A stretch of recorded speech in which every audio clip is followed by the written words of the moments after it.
Alright guys, we're going to show you how to put Backerboard, the easiest way I know how to use, do a homemade Backerboard upstairs so you can turn your upstairs floor into some beautiful tile. Now your upstairs floor is usually plywood like this, okay? Now the reason we put Backerboard down isn't to bond the Backerboard to the plywood.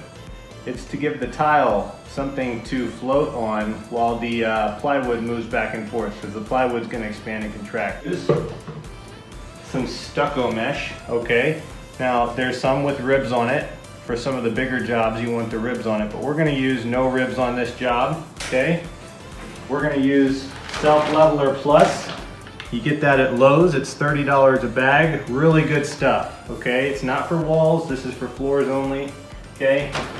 And this is what we're replacing. So typical Backerboard looks like this, and it's just a concrete board that you screw down to your floor. We're gonna get rid of this and use the other method. Thank you for watching, and please subscribe. Guys, we're gonna show you we're installing tile upstairs. And a lot of people ask about what to put under the tile. I'm gonna show you guys the easiest trick and hack on how to put tile upstairs successfully, all right? We got some stucco mesh. So you can see it's just a real thin wafer looking mesh, okay? We're putting this we're laying it out right on top of our plywood.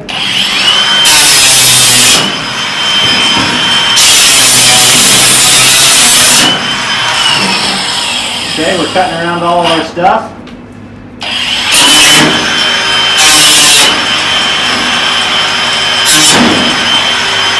Okay, good. Very good. Okay, now we're going to staple this down. Alright guys, we get a lot of questions on how to install tile upstairs without the tile cracking. It's difficult, but I'm going to show you guys how. A lot of people use the 1/2 inch Backerboard, and it's just way too thick. If you come down here, you can see right here that we've got about 3/4 of an inch. So if we put a 1/2 inch Backerboard on here, it's going to be way too thick. So what we're doing is we're getting some of our stucco mesh, our wafer mesh, okay? We cut around all of our obstacles like this, and we just have it flop down there on the ground. What we're going to do now is just staple it in place, okay?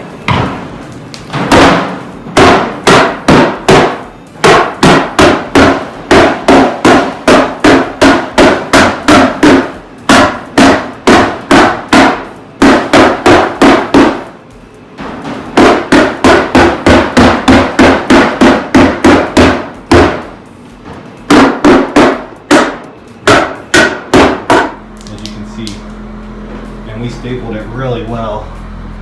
You can just kind of see all the staples in there. And our next step is mixing the floor leveler that we got from Lowe's and just pouring a small coat on everything in here. Here's the other bathroom that we're about to start working on. So again, you just want to pour this stuff out.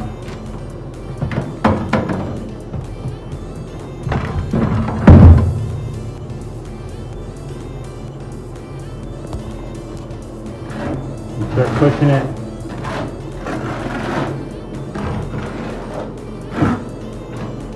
So you can see, get down in there.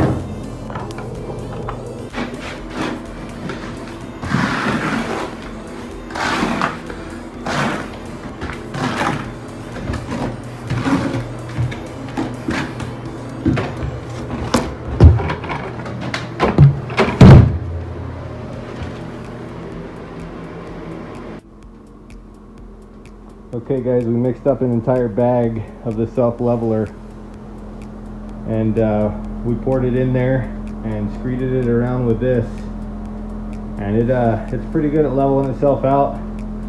We didn't quite use a whole bag. This is I'd say a 6x7 bathroom, and we used about a bag. We still got some left in the bucket. Be careful not to put too much in there, because once you put it too much in there, it's really hard to get it back out. I'll show you the other bathroom.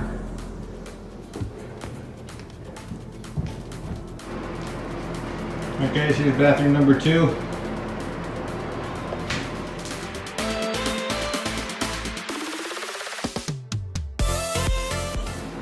Okay guys, you can see here it's dry now.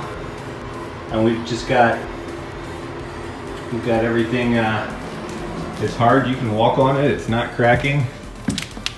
It's that self leveler from Lowe's. And again, here we go. You can see it's sharp, and it's only about 1/8 of an inch, maybe 3/16 of an inch thick. So now we have room to put our tile.